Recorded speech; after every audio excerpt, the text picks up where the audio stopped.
Hello प्यारे बच्चों, स्वागत है आपका अपने चैनल कॉन्सेप्ट पढ़ने पर। और आज हम आपके लिए लेकर आए हैं क्लास 10 का चैप्टर रियल नंबर्स। नंबर्स हमारी लाइफ में बहुत ज़्यादा ज़रूरी है। अगर नंबर ना हो तो हम किसी भी चीज़ को नहीं बता सकते कि उसकी क्वांटिटी एग्जैक्टली कितनी है। नंबर्स के द्वारा ही हम बता पाते हैं कि किसी भी चीज़ की जो क्वांटिटी है वो कितनी है। जैसे कि 1 किलो, 5 किलो, 10 किलो। जैसे कि 1 मीटर, 10 मीटर, 50 मीटर। जैसे कि हम बता पाते हैं कि हमारा वेट 5 किलो है, या 5 किलो तो खैर होता नहीं है, 5 किलो का तो कोई बच्चा भी नहीं होता। जैसे कि हमारा वेट 50 किलो है, 60 किलो है, 45 किलो है, कितने केजी है, तो क्वांटिटी बता पाते हैं नंबर से एग्जैक्टली। और सामने वाला एकदम सही सही समझ जाता है कि अक्सर असलियत में हम कितना बताना चाहते हैं या कितना कहना चाहते हैं। तो रियल नंबर्स के बारे में जानेंगे। उससे पहले कुछ नंबर्स हैं उनके बारे में जानते हैं। सबसे पहले नेचुरल नंबर। नेचुरल नंबर जो आपके आपके 1 से स्टार्ट होते हैं, 1, 2, 3, 4, और ये इस तरीके से आगे बढ़ते जाएंगे। आपकी काउंटिंग काउंटिंग आगे बढ़ती जाएगी और ये प्लस इंफिनिटी पे पहुंच के खत्म होंगे। फिर आपके आते हैं होल नंबर, जिसे हम डब्ल्यू से डिनोट करते हैं। ये 0 से स्टार्ट होते हैं। फिर नेचुरल नंबर जितने भी हैं वो लिख दीजिए, 1, 2, 3, 4। तो 0 से स्टार्ट होके 1, 2, 3, 4 और प्लस इंफिनिटी तक ये जाएंगे। फिर आपके आते हैं इंटीजर्स। इंटीजर्स में आपके नेगेटिव वाले नंबर हैं, तो इसलिए ये नेगेटिव इंफिनिटी से चालू होगा। ओके। और फिर डॉट डॉट डॉट डॉट -3, -2, -1, फिर 0 पे पहुंच जाएंगे।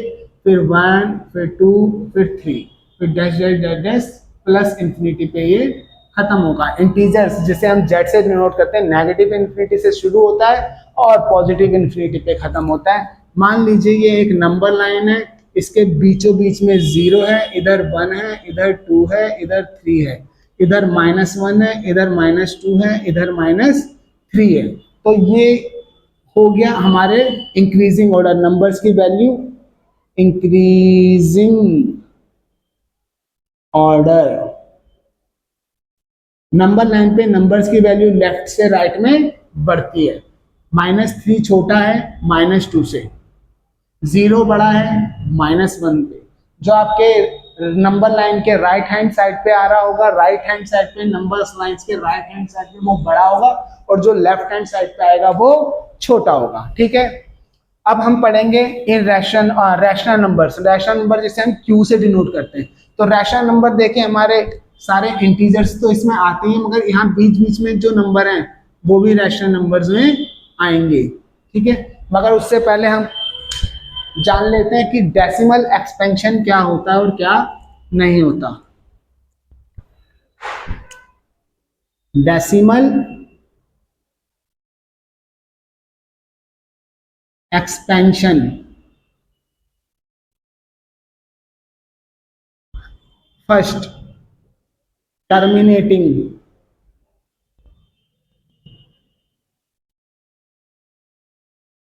जैसे 2 हो गया, 101 हो गया, 2.5 हो गया, 7.623 हो गया। ये इनमें रिमाइंडर क्या है?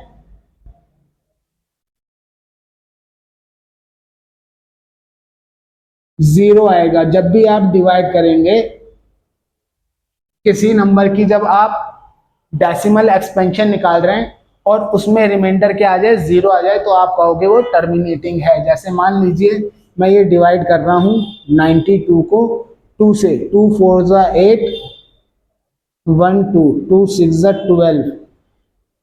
यहाँ हमारा रिमाइंडर आ गया और ये 46 के बाद हमें आगे लिखने की जरूरत नहीं पड़ी।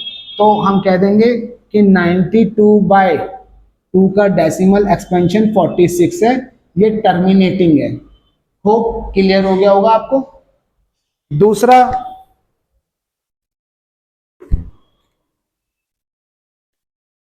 लिखते जाइए लिखते जाइए लिखते जाइए।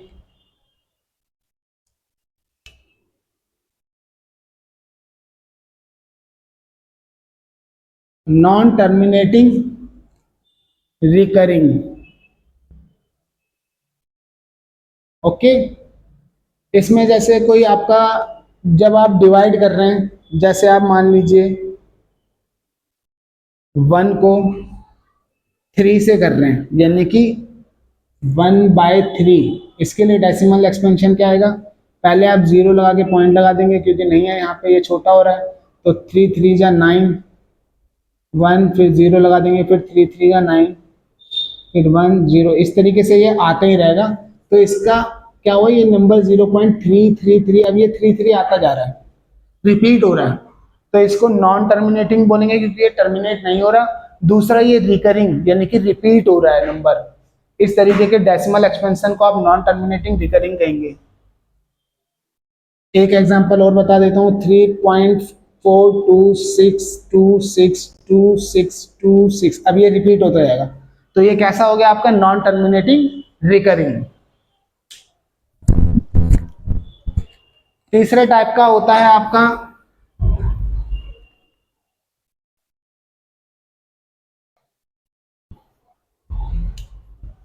नॉन टर्मिनेटिंग नॉन रिकरिंग, यानी कि आपका टर्मिनेट भी नहीं हो रहा और रिपीट भी नहीं हो रही कोई वैल्यू, जैसे कि 9.264538742736, अब ये कुछ ना कुछ आता जाएगा, इसमें कोई भी नंबर रिपीट नहीं होगा। इस तरीके के नंबर्स को हम नॉन टर्मिनेटिंग नॉन रिकरिंग कहते हैं। ओके, नोट डाउन कर लीजिएगा, वीडियो पॉज करके भी कर सकते हैं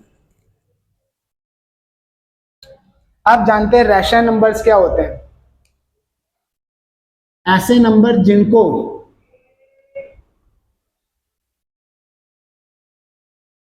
P/Q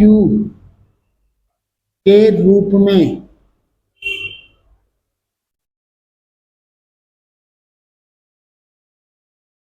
लिखा जा सके,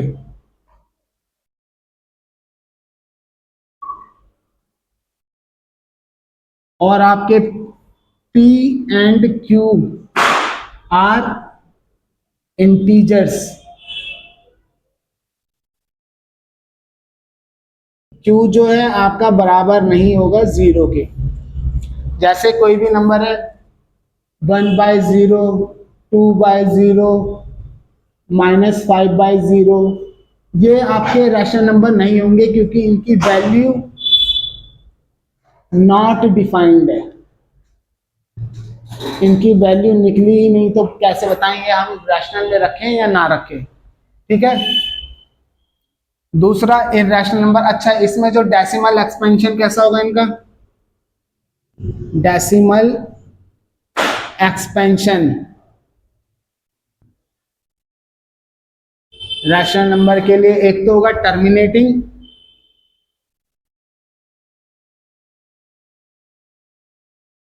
दूसरा नॉन टर्मिनेटिंग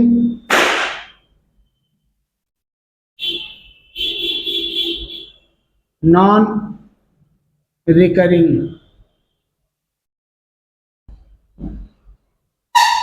अब जानते हैं हमारे इररेशनल नंबर्स क्या होते हैं, ऐसे नंबर जिनको P/Q के रूप में ना लिखा जा सके,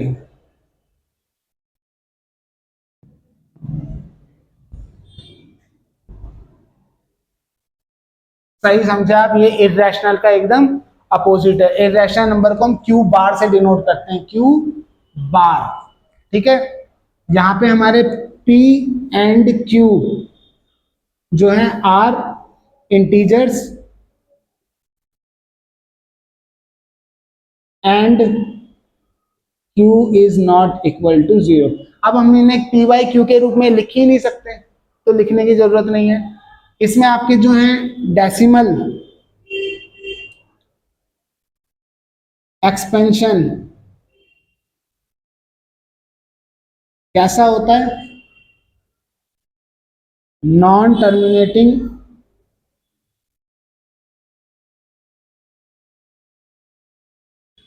नॉन रिकरिंग। यहाँ पे ये नॉन नहीं है, ये रिकरिंग है, ठीक है, सॉरी मिस्टेक हो गया, इंप्रूव कर लीजिएगा। Decimal expansion non terminating non recurring, जैसे कि 0.263487549 डैश डैश डैश डैश, या फिर इसमें पाई भी लिख सकते हो आप, ठीक है, शाई भी लिख सकते हो। ऐसे कुछ कॉन्स्टेंट्स भी होते हैं जिनकी जो वैल्यू है डेसिमल, उनकी एक्सपेंशन जो है नॉन टर्मिनेटिंग और नॉन रिपीटिंग होती है, वो भी हमारे किस में आते हैं, इर्रेशनल नंबर्स में। रियल नंबर्स हमारे rational number plus irrational number दोनों को जब हम एक साथ रख देते हैं तो वो हमारे क्या बन जाते हैं, रियल नंबर्स बन जाते हैं। रैशनल नंबर के एक और दो एग्जांपल दे देता हूँ, 1/2, -1/2, -3/-2, 4/-3, कुछ भी हो सकता है। बस उनका डेसिमल एक्सपेंशन कैसा होना चाहिए, नॉन टर्मिनेटिंग, रिकरिंग या फिर टर्मिनेटिंग, उनको हम रख सकते हैं। जैसे अगर सिर्फ 5 4 भी लिखा है तो ये भी आपके रैशनल नंबर है क्योंकि इनके नीचे 1 है। ओके,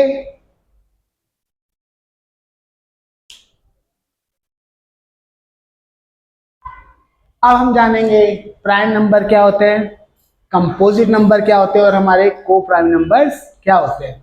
प्राइम नंबर ऐसे नंबर्स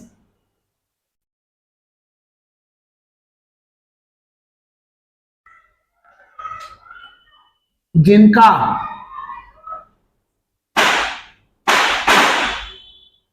फैक्टर 1 और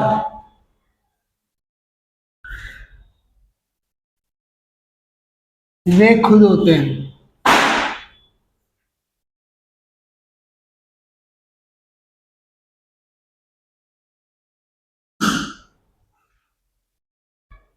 दो फैक्टर्स होंगे, क्या कितने फैक्टर्स होंगे, दो फैक्टर्स होंगे प्राइम नंबर के। जैसे कि आपका 3, इसका फैक्टर 1 है और 3 खुद है।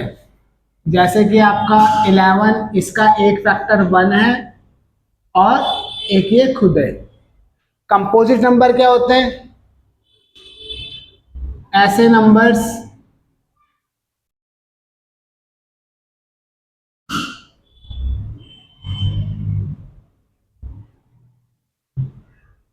जिनका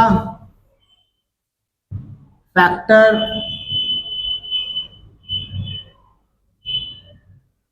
1 और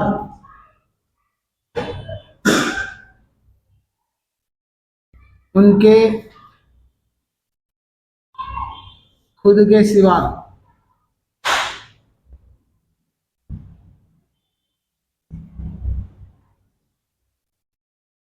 कोई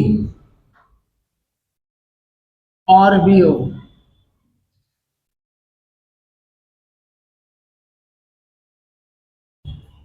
जैसे 4, इसका एक फैक्टर 1 है और एक ये खुद है और साथ के साथ 2 भी है। जैसे कि 12, इसका एक फैक्टर 1 है, 2 भी है, 3 भी है, 4 भी है और 6 भी है और ये खुद भी है, ठीक है। दो से ज्यादा फैक्टर होंगे, दो से ज्यादा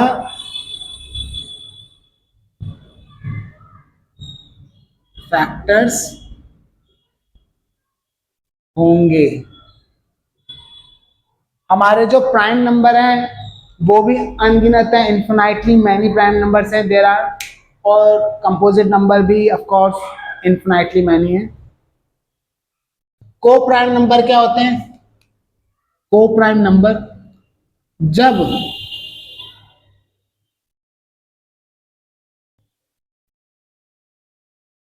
किन्हीं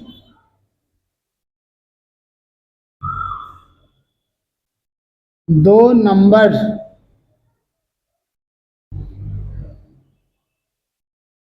दो नंबर्स का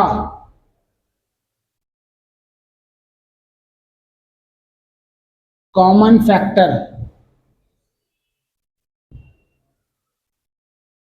सिर्फ 1 हो, तो ऐसे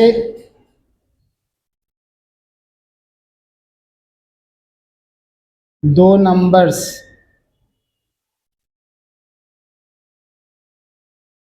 आपस में को प्राइम होंगे।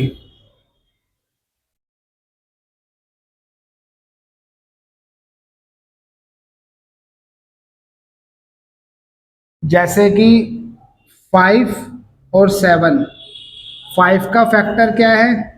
1 और 5। 7 का फैक्टर क्या है? 1 और 7। कॉमन क्या है? सिर्फ 1। जैसे कि 12, इसका क्या क्या फैक्टर है? 1 है, 2 है, 3 है, 6 है और 12 है और 4 भी है। और यहाँ पे हमारा आ जाएगा 5, इसका फैक्टर क्या है? 1 और 5। तो कॉमन सिर्फ क्या है? 1। तो ये आपस में क्या कहलाएंगे? को प्राइम। ये भी आपस में क्या कहलाएंगे? को प्राइम। जैसे कि 11 और 13, हम कोई ऐसे दो नंबर्स भी ले सकते हैं को प्राइम में जो एक के बाद एक आते हो, यानी कि जैसे 11 12, 12 13, 15 16, 19 20। ठीक है। 11 का क्या होता है? 1 और 11।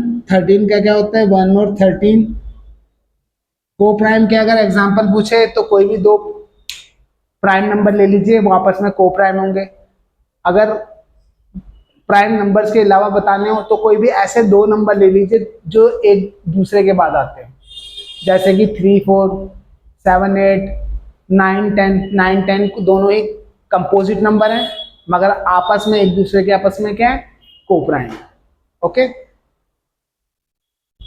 जो 1 है, यूनिक नंबर,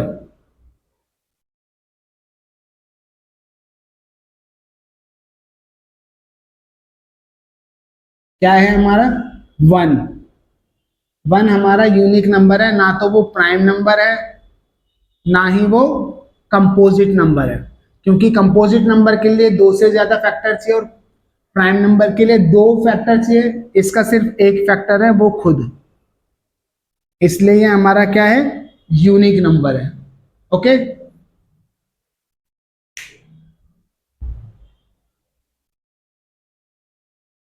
अब हम बढ़ते हैं द फंडामेंटल थ्योरम की तरफ। ये थ्योरम हमें बताता है कि कोई भी अगर आपको कंपोजिट नंबर दिया गया है तो आप उसको प्राइम नंबर्स के फैक्टर्स के रूप में लिख सकते हैं। कोई भी आपको कंपोजिट नंबर दिया गया हो तो आप उसको प्राइम नंबर्स के फैक्टर के रूप में लिख सकते हैं। या फिर कोई भी नेचुरल नंबर, उसके कोई भी नेचुरल नंबर है उसके लिए जो प्राइम फैक्टराइजेशन होता है वो यूनिक होता है। कोई भी नेचुरल नंबर है उसके लिए जो प्राइम फैक्टराइजेशन होता है वो क्या होता है? यूनिक होता है। ठीक है, समझते हैं। पहले लिख लेते हैं थ्योरम क्या है। Every composite number can be expressed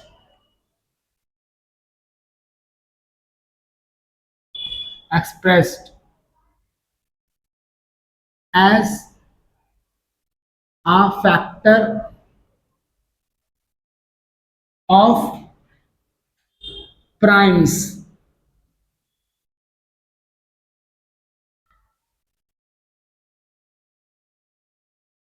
The order of prime factorization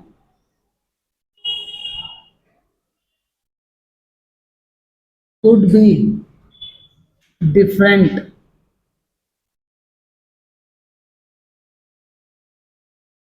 but prime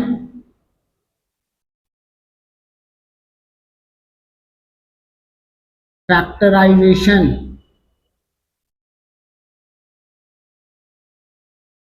will be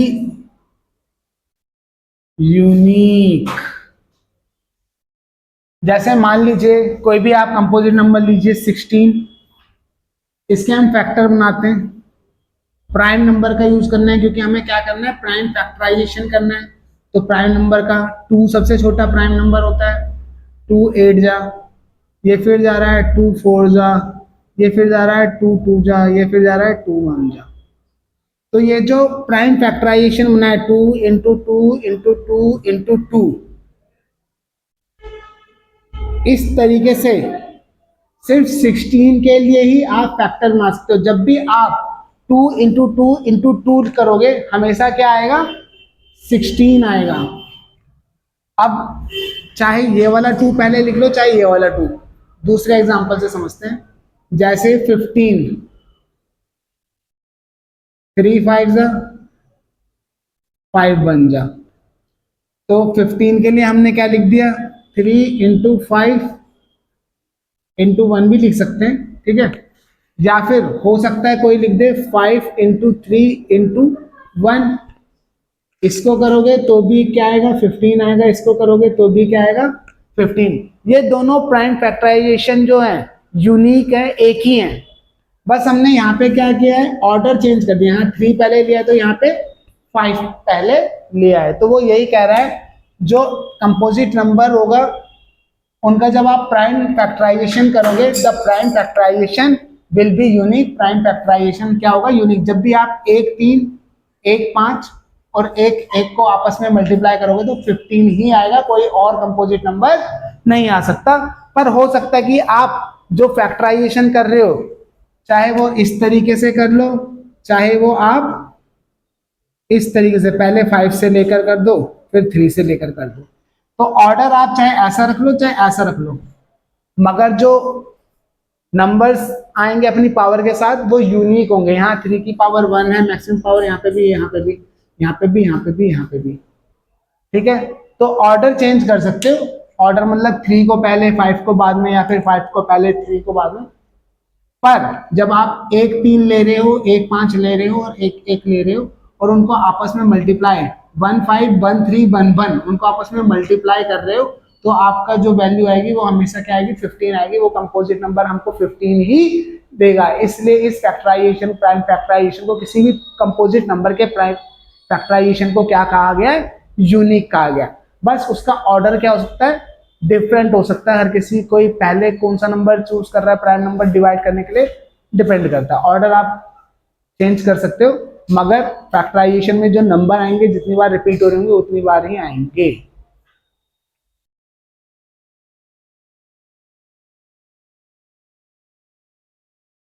चलिए देखते हैं क्वेश्चन। क्वेश्चन कह रहा है कंसीडर द नंबर 4 की पावर n।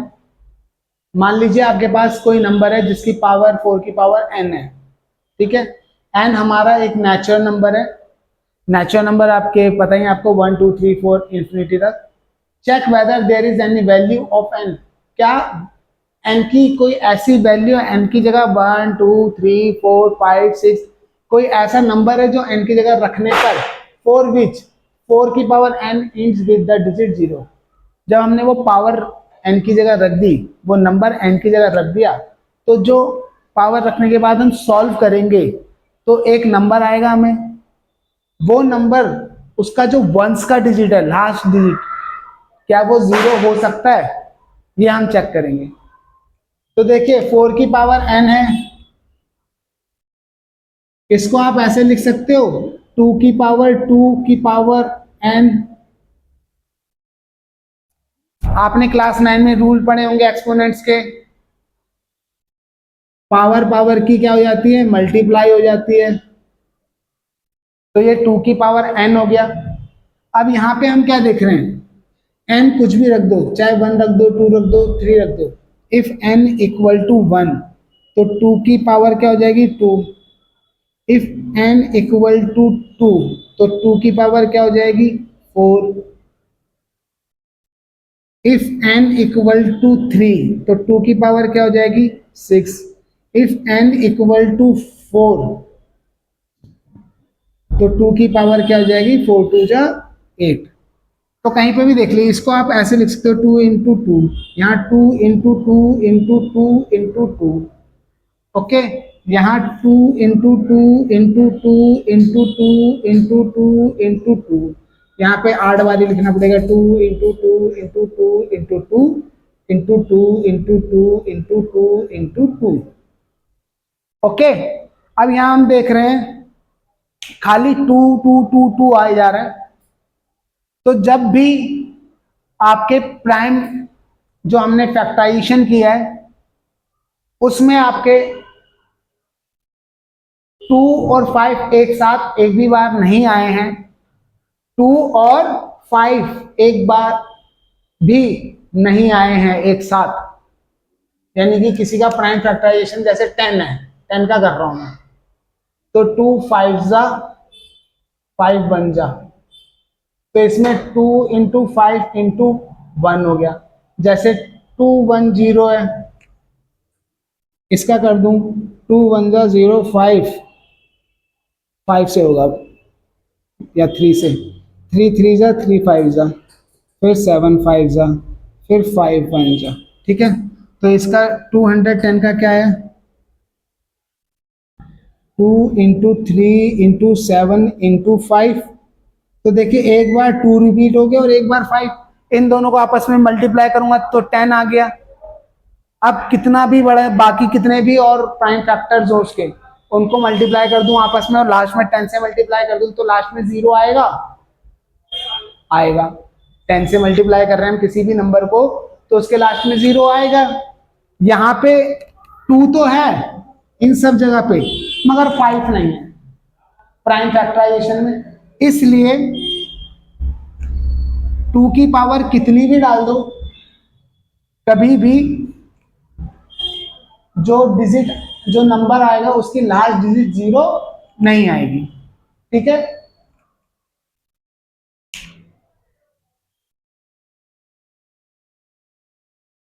अब हम जानेंगे एचसीएफ और एलसीएम के बारे में। एचसीएफ क्या होता है और एलसीएम क्या होता है और किस प्रकार से इसको क्लास 10th में निकालना है। एचसीएफ हाईएस्ट कॉमन फैक्टर, मतलब कोई भी आपके 2 नंबर दे रखे हैं उनके आप पहले फैक्टर्स पता कर लीजिए क्या क्या है। जैसे कि मैंने 2 नंबर ले लिए 12 और 16, इसके फैक्टर्स 1 है 2 है 3 है 4 है 6 है और 12 है, और इसका फैक्टर 1 है 2 है 4 है 8 है और 16 है। तो अब इनमें देखिए कॉमन क्या क्या है, 2 कॉमन है 4 कॉमन है और कुछ कॉमन है नहीं, मगर इन दोनों में से सबसे बड़ा कौन सा है 4, तो इनका एचसीएफ क्या हो जाएगा 4। ठीक है, अब एलसीएम लोवेस्ट कॉमन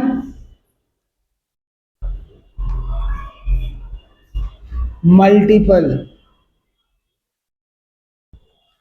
यानी कि हमें ऐसे मल्टीपल बताना है, हमें ऐसा मल्टीपल बताना है जो दिए हुए नंबर्स का कॉमन हो और सबसे छोटा हो। जैसे मान लीजिए एक नंबर है आपका 8, इसके मल्टीपल क्या होते हैं 8 होता है 16 होता है 24 होता है 32 होता है, जो उसके टेबल्स में आते हैं। ठीक है, और दूसरा नंबर हमने ले लिया 4, इसके मल्टीपल्स 4 होगा 8 होगा और क्या होगा 12 होगा 16 होगा, ऐसे करके 4 का टेबल लिख दीजिए।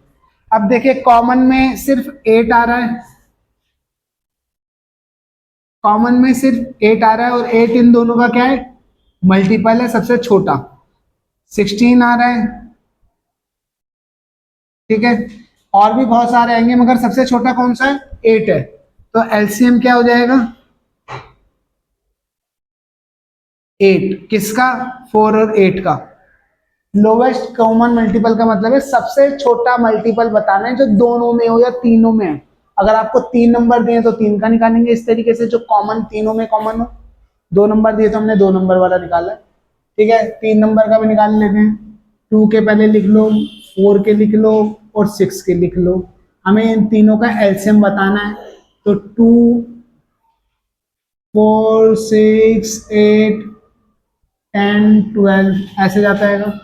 4, 8, 12, 16, 20, 24 मतलब 4 का टेबल, और 6 के मल्टीपल लिखना है तो 6 का टेबल। 6, 12, 18, 24, 30 डैश डैश डैश बहुत सारे आएंगे। अब देखिए हमें एलसीएम बताना है। एलसीएम मतलब सबसे छोटा वाला कॉमन मल्टीपल। पहले कॉमन ही देख लें हम क्या क्या है। 6 इसमें है, इसमें नहीं है, इसमें नहीं है। 8 इसमें है, इसमें नहीं है। 12, 12 इसमें भी है, इसमें भी है और इसमें भी है। ठीक है, ये 6 वाला तीनों में नहीं है तो ये हमने यहाँ से बोला हटा दिया। अब 12 तीनों में है और सबसे छोटा यही आ रहा है तो इनका एलसीएम क्या हो गया, 12। ठीक है, ये तो हो गया आपके छोटी क्लास के तरीके से। अब हम जानेंगे, अभी ये मैंने आपको सिंपल मीनिंग बताया एचसीएफ और एलसीएम का। अब हम 10th क्लास के हिसाब से निकालेंगे।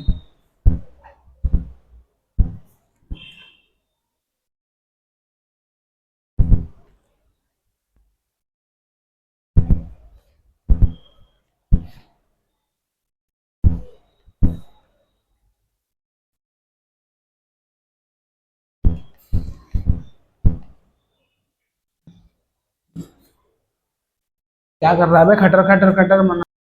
अब हम निकालेंगे एलसीएम और एचसीएफ। एलसीएम और एचसीएफ निकालने के लिए सबसे पहले आपको फैक्टर्स प्राइम फैक्टराइजेशन करना पड़ेगा। पहला क्वेश्चन है 6 एंड 20 का, दूसरा क्वेश्चन है 96 और 404 का।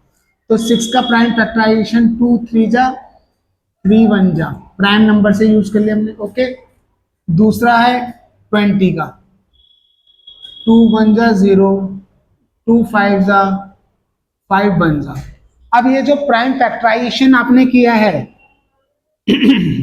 6 का, इसको प्राइम नंबर्स की पावर में लिख लीजिए। 2 इंटू 3, इसकी पावर 1, इसकी पावर 1 एक ही बार रिपीट हो रहा है। और 20 का जो है 2, 2 दो बारी है तो 2 की पावर 2 इंटू 5 की पावर 1। अब देखिए यहाँ पे हमारा क्या नहीं है, यहाँ पे 5 है तो यहाँ पे नहीं है ना, तो यहाँ पे 5 लिख लीजिए और उसकी पावर 0 लगा दीजिए। यहाँ पे हमारा 3 है मगर यहाँ नहीं है तो 3 की पावर यहाँ लिख दीजिए 0, क्योंकि किसी की पावर 0 होती है तो इसकी वैल्यू 1 होती है। अब अगर हमें एलसीएम निकालना है तो देखिए 2 की जो हाईएस्ट पावर है इन दोनों में वो वाली संख्या ले लीजिए। 2 की हाईएस्ट पावर ये 2 है, यहाँ तो 1 है, यहाँ 2 है तो 2 वाला हमने लिख दिया 2 की पावर 2। 3 की हाईएस्ट पावर क्या है, यहाँ पे 0, यहाँ पे 1 है तो हाईएस्ट पावर वाला लिख लिया 1। 5 की भी सेम 1, तो एलसीएम निकल जाएगा 4 इंटू 3 इंटू 5। 4 3 जा 12, 12 5 जा 60। तो इन दोनों का एलसीएम क्या आ गया, 60। ये हम निकाल रहे हैं एलसीएम। अब हम निकालेंगे एचसीएफ। सेम इसी तरीके से इसको यहाँ पे लिख लीजिए। 6 बराबर 2 की पावर 1 इंटू 3 की पावर 1 इंटू 5 की पावर 0, और 20 बराबर 2 की पावर 2 इंटू 5 की पावर 1 इंटू 3 की पावर 0। यहाँ हमने हाईएस्ट पावर देखी थी, यहाँ हम लोवेस्ट पावर देखेंगे। एचसीएफ है हाईएस्ट कॉमन फैक्टर तो लोवेस्ट पावर देखो, एलसीएम है लोवेस्ट कॉमन मल्टीपल तो हाईएस्ट पावर देखो। ये ध्यान रखना ट्रिक। तो एचसीएफ लोवेस्ट पावर देखेंगे, 2 की लोवेस्ट पावर 1 है, 3 की लोवेस्ट पावर कितनी है 0, 1 की लोवेस्ट 5 की लोवेस्ट पावर क्या है 0। तो इनका एचसीएफ आ जाएगा 2 इंटू 1 इंटू 1 इक्वल्स टू 2। तो इनका हाईएस्ट कॉमन फैक्टर क्या है इन दोनों का, 2। 2 ही सबसे बड़ा फैक्टर है जिससे ये दोनों डिवाइड होंगे। अब अगला सवाल 96 एंड 404 का एलसीएम और HCF निकालना है। पहले हम प्राइम फैक्टराइजेशन बना लेते हैं दोनों के।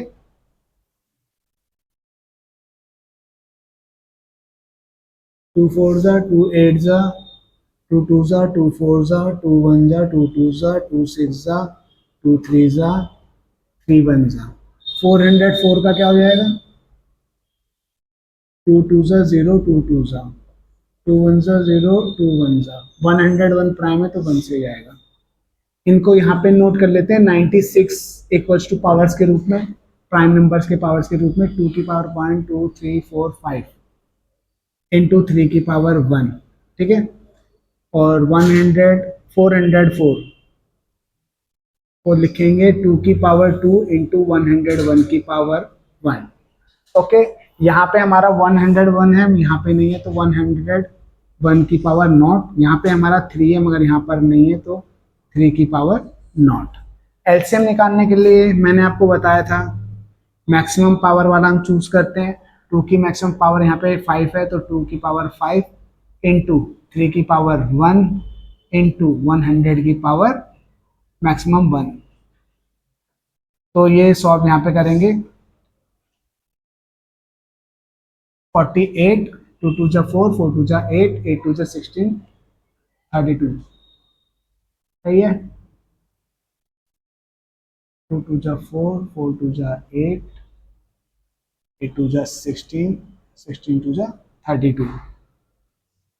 1 2 3 4 5 32। एक बार करके देख लूँ।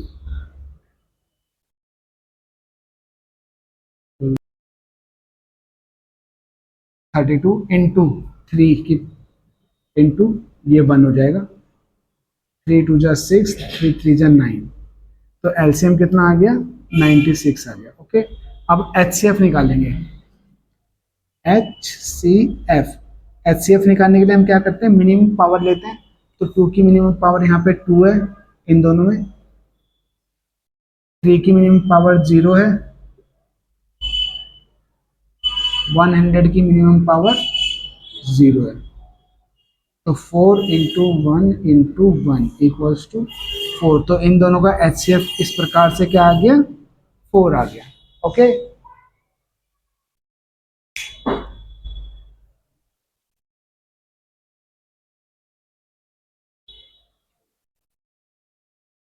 एचसीएफ यहाँ पे 4 आ जाएगा।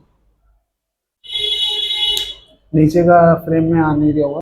चलिए बढ़ते हैं अगले क्वेश्चन की तरफ जो आपके एनसीईआरटी बुक का क्वेश्चन है।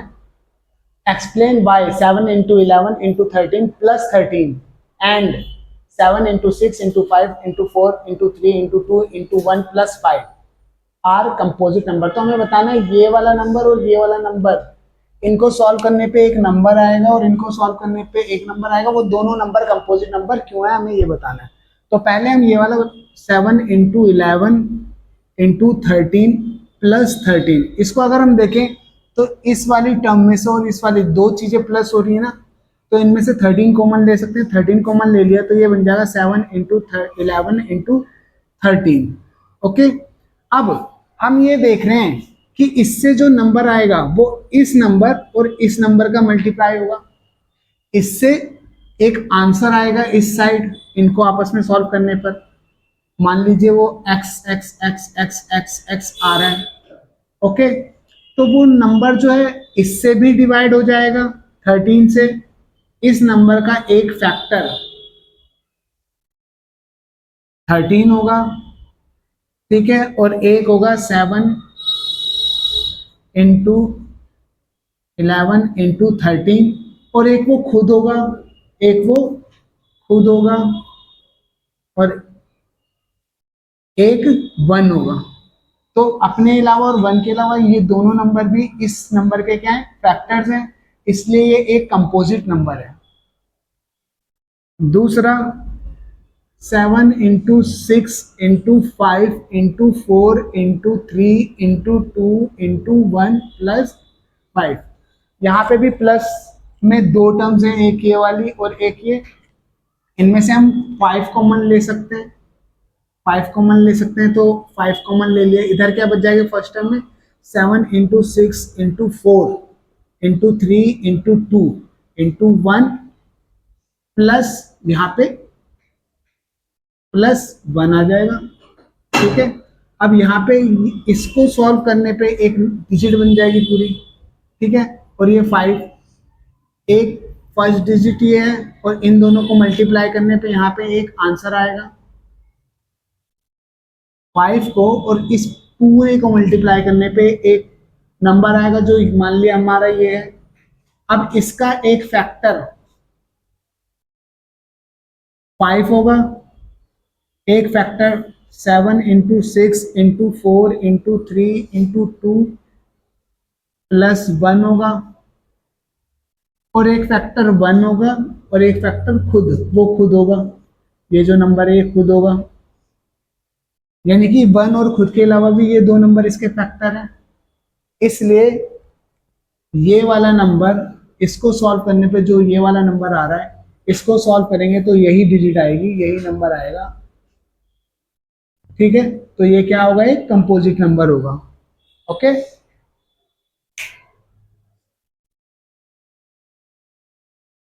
नेक्स्ट क्वेश्चन है, चेक वेदर 6 की power n can and with the digit 0 for any natural number n।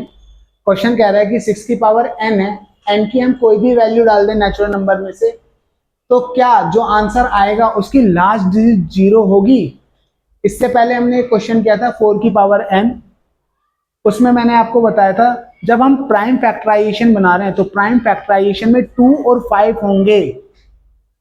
एक भी पेयर अगर 2 और 5 का है तो लास्ट डिजिट में 0 तभी आएगा। तो वही हम यहाँ पे चेक करेंगे। 6 की पावर n है, इसको हम लिख सकते हैं 2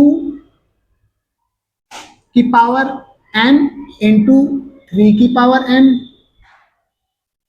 पावर सेम आपने पढ़ा होगा, a की पावर n इंटू बी की पावर n को आप लिख सकते हो ए बी की पावर n। एक्सपोनेंट्स का हमने यही वाला रूल यहाँ पे लगाया। तो अब हम देख रहे हैं कि 2 की पावर n और 3 की पावर n है। 2 के यहाँ पे जो होगा 2 चाहे जितनी बार भी आ जाए, जब हम इसका प्राइम फैक्टराइजेशन करेंगे तो 2 इंटू 2 इंटू 2 इंटू 2 ऐसे करके चलता जाएगा। और 3 का भी सेम यही रहेगा, 3 इंटू 3 इंटू 3 इंटू 3 डट डट डट डट डट। ठीक है, तो यानी कि ना तो यहाँ पे 5 आ रहा है ना तो यहाँ पे 5 आ रहा है। जब भी प्राइम फैक्टराइजेशन में 2 या 5 दोनों होने जरूरी है, नहीं होगा तो आप क्या बोलेंगे कि जो आपका आंसर आएगा इनको सॉल्व करने पर, अगर आपने पावर n इक्वल टू 1 लिया है तो 2 एक बार आ जाएगा, 3 एक बार आ जाएगा, मल्टीप्लाई कर दो तो 2 इंटू 3 6 हो जाएगा। 2 की पावर यहाँ पे n की पावर 2 ले लिया, मतलब n 2 ले लिया तो 2 की पावर 2 हो जाएगी, 3 की पावर 2 हो जाएगी, 2 2 जा 4, 3 3 जा 9, 4 9 जा 36, तो भी नहीं आएगा। क्योंकि जब तक हमारा प्राइम फैक्टराइजेशन में 5 और 2 दोनों शामिल नहीं होंगे, किसी भी नंबर का अगर प्राइम फैक्टराइजेशन में 2 और 5 दोनों नहीं है तो उसमें लास्ट डिजिट 0 नहीं होगी। ठीक है, तो आंसर में आप लिख सकते हैं, यहाँ पे हमने 6 की पावर n को 2 की पावर n इंटू 3 की पावर n के रूप में लिख लिया है, और उसके बाद हम प्राइम फैक्टराइजेशन कर रहे हैं तो उसमें 5 नहीं आ रहा, 2 तो आ रहा है बट 5 नहीं आ रहा, इसलिए जो आंसर आएगा उसमें लास्ट डिजिट कभी भी 0 नहीं होगी। There is no 5 in prime factorization of 2 की पावर n इंटू 3 की power n। So the result will not end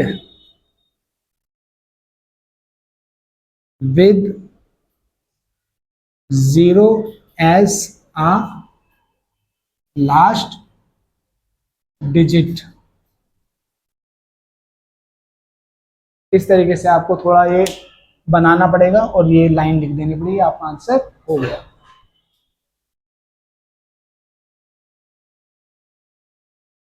अगली थ्योरम है ये कह रहा है let p be a prime number, p कोई प्राइम नंबर है, पी क्या है, प्राइम नंबर।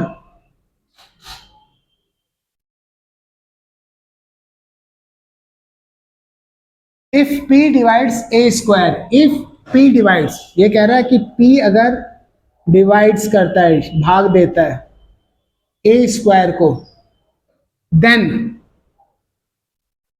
पी डिवाइड्स ए।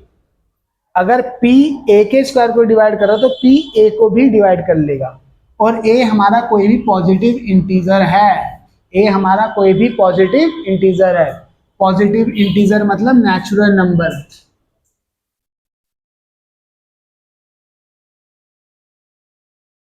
ठीक है, अब देखते हैं, मान लीजिए कोई नेचुरल नंबर ले लीजिए, 5 ले लिया, इसकी स्क्वायर होती है 25।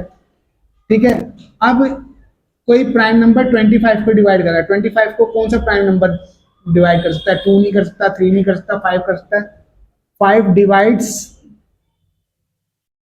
25, तो 5 डिवाइड्स 10, 5 डिवाइड्स 5।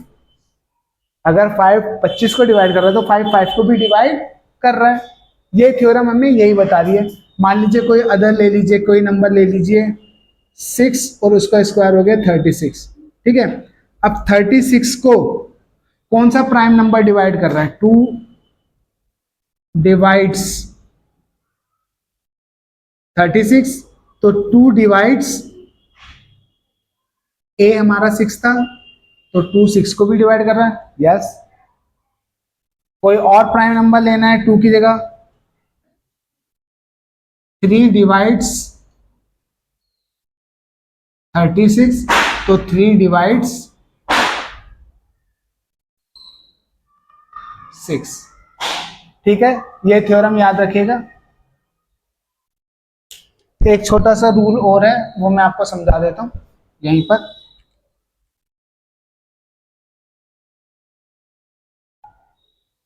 क्योंकि आगे जो हम रैशनल और इरेशनल नंबर में वो प्रूव करने वाला था ना, इरेशनल नंबर, उसमें वो यूज होगा।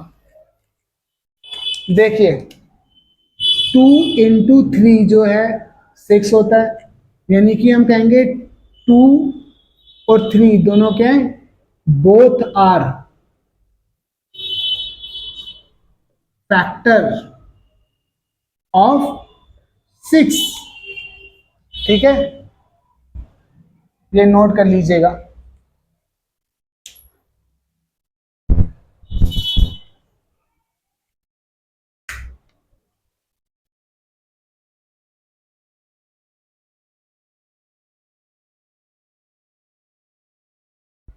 अगला क्वेश्चन है, हमें √2 को इरेशनल प्रूव करना है। वैसे तो हमें पता है √2 इरेशनल होता है, पर हमें ये प्रूव करना है।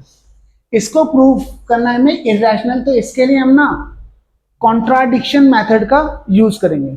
कॉन्ट्राडिक्शन मेथड वो मेथड है जिसमें हम √2 को रैशनल प्रूव करने की कोशिश करेंगे, √2 को रैशनल प्रूव करने की कोशिश करेंगे, मगर वो हमसे रैशनल प्रूव नहीं होगा, तो हम फिर कहेंगे ये रैशनल प्रूव नहीं हो रहा क्योंकि ये एक इरेशनल नंबर है। ठीक है, तो सबसे पहले लिखेंगे लेट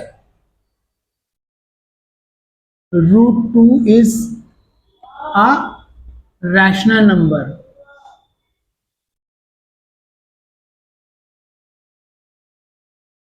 अब ये रैशनल नंबर है तो √2 को हम p/q के फॉर्म में लिख सकते हैं।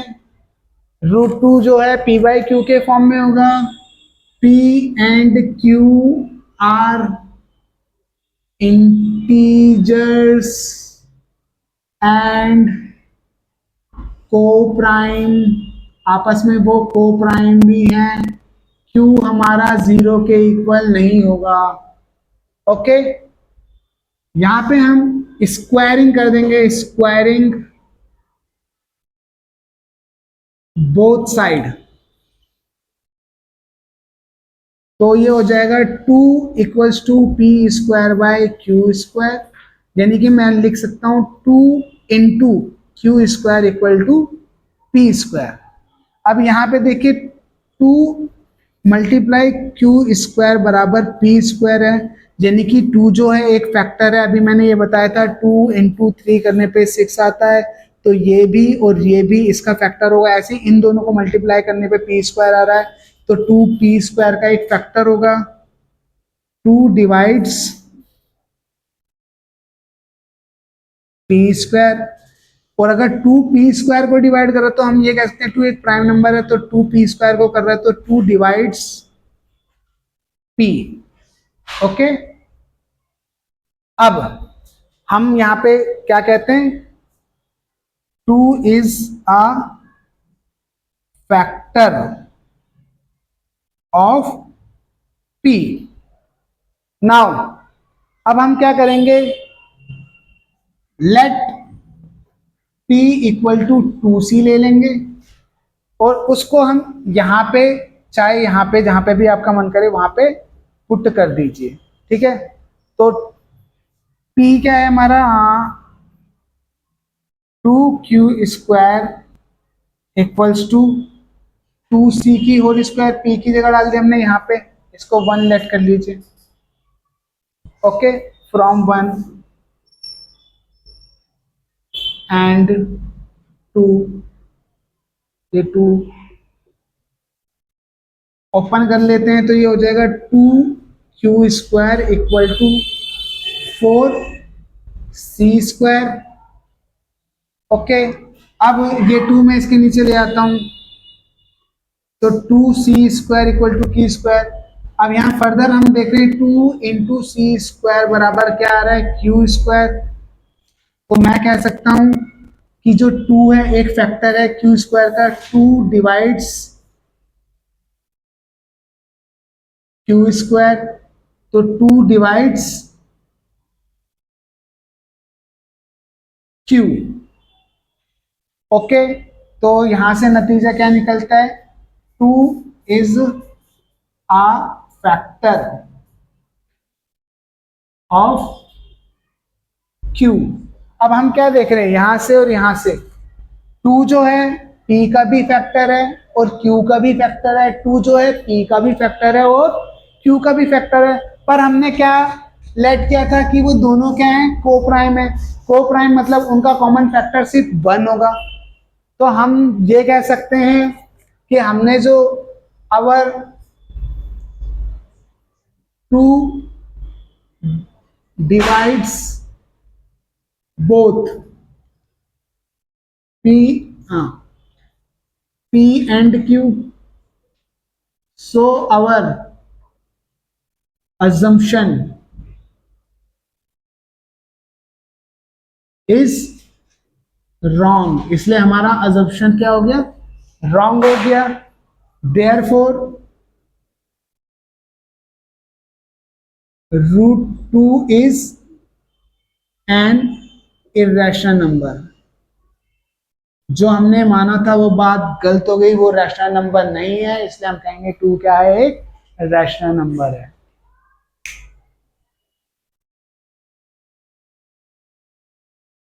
आ रहा है भाई कुछ करने।